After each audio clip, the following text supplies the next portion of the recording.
By the way, the methodology used by Elon Musk is very simple. He takes a technology that's growing exponentially, looks out 10 years, where will that technology be in 10 years? And let's build a company to intercept that curve.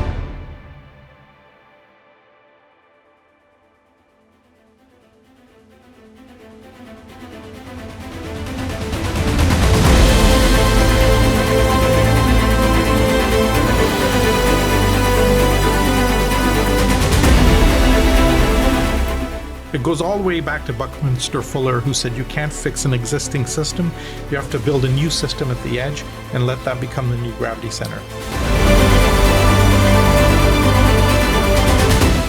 Here you have cutting-edge innovation using disruptive technology happening at the edge of the world. We get very excited when we see this.